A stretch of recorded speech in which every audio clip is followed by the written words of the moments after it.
성탄절에 가장 많이 떠올리는 소설이 찰스 디킨스의 크리스마스 캐롤일 것입니다.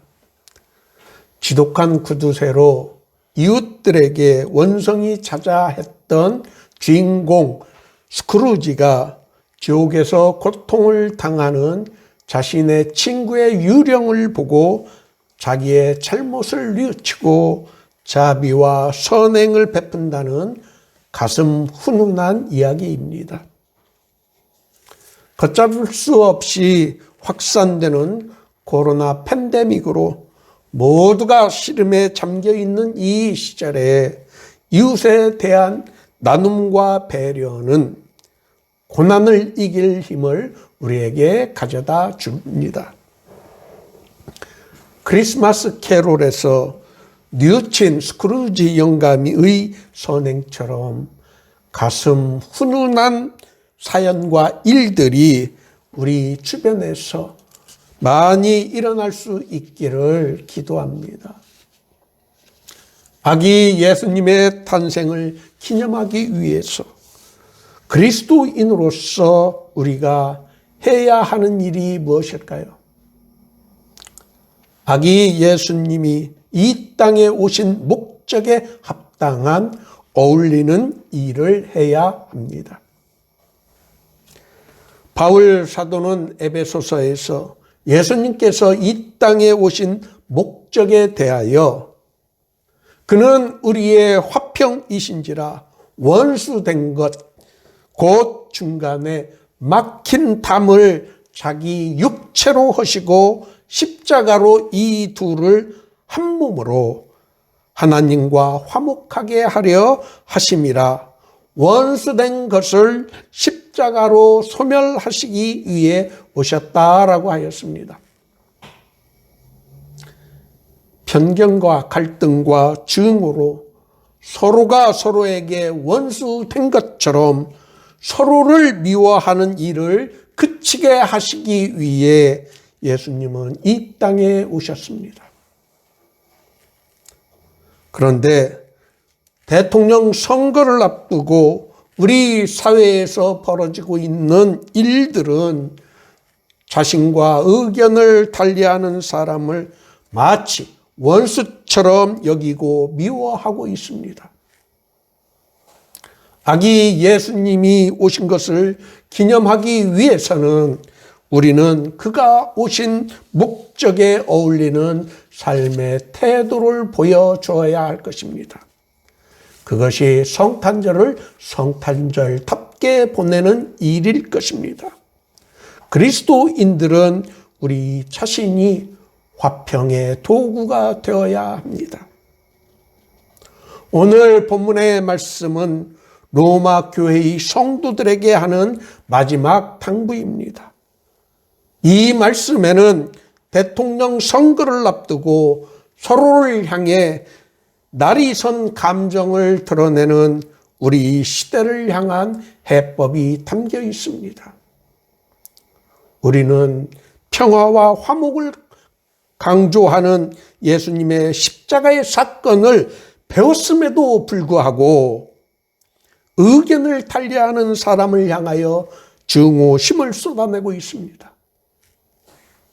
분쟁을 일으키거나 거치게 하는 자들이 우리 주변에 많아도 너무 많이 있습니다.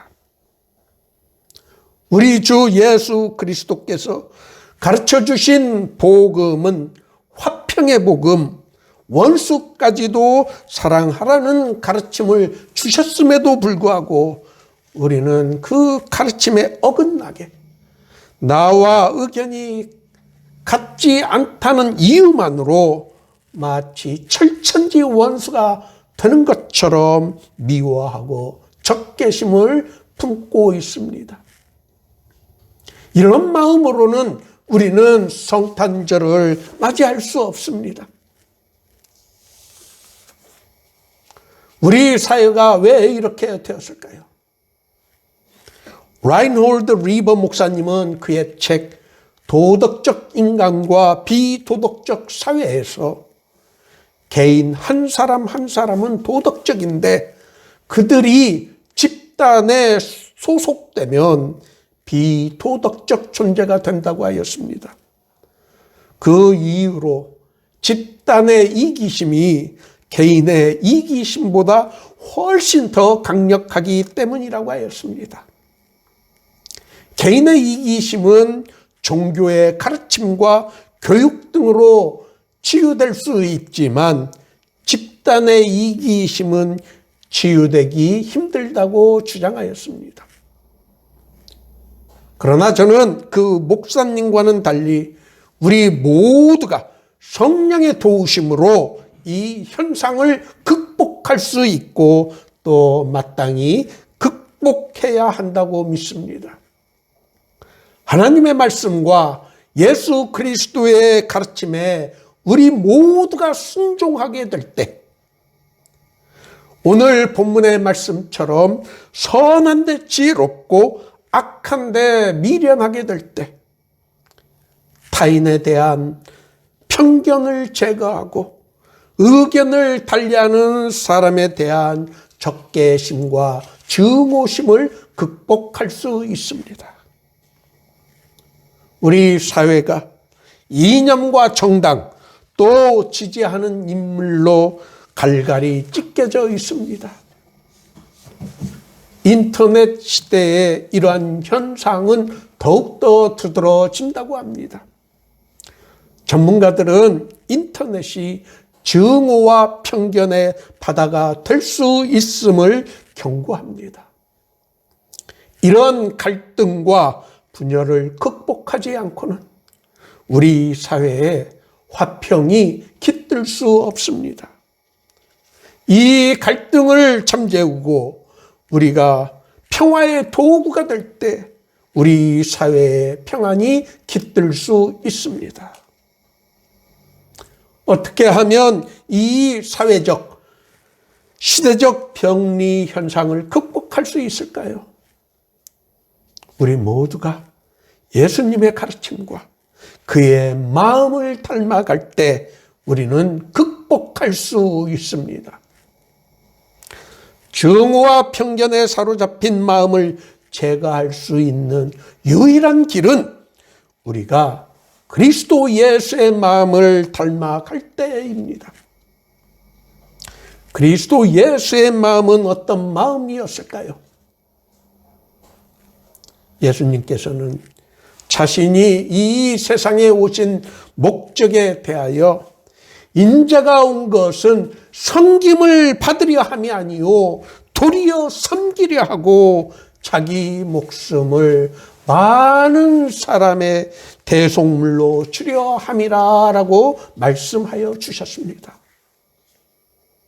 이 진리를 누구보다 더 잘 깨달았던 바울 사도는 빌립보 교회의 성도들에게 너희 안에 이 마음을 품으라 곧 그리스도 예수의 마음이라 라고 하였습니다. 예수의 마음에는 자기를 남보다 더 높이고 더 대접받고자 하는 마음이 없었습니다. 우리가 남보다 우리 자신을 더 높이고자 할 때, 또 섬기기보다는 섬김을 받고자 할 때, 사회에서 또 사람 간의 관계에서 갈등이 시작되는 것입니다. 우리 예수님께서 가르쳐 주신 황금률, 그러므로 무엇이든지 남에게 대접을 받고자 하는 대로 너희도 남을 대접하라.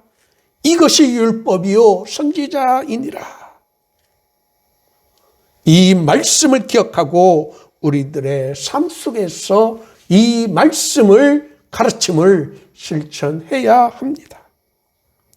그런 삶의 모습을 보여야 하는 것이 그리스도인들이 이 세상에서 보여줘야 하는 마땅한 삶의 모습인 것입니다.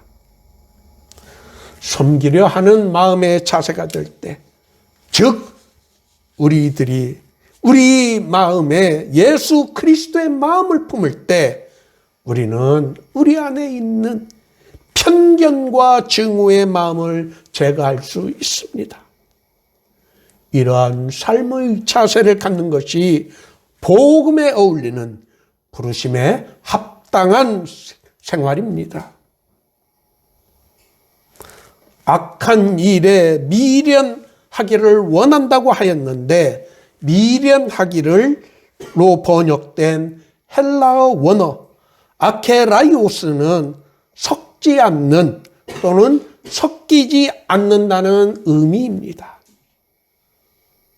악한 일에는 섞이지 않고 동참하지 말라는 말입니다. 우리의 문제는 이 가르침에 반대로 하고 있기 때문에 생깁니다.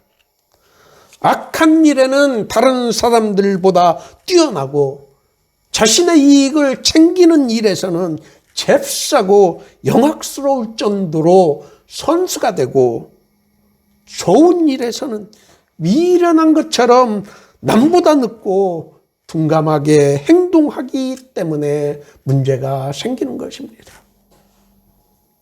그러나 바울 사도는 이것을 거꾸로 하라고 우리들에게 권면하고 있습니다.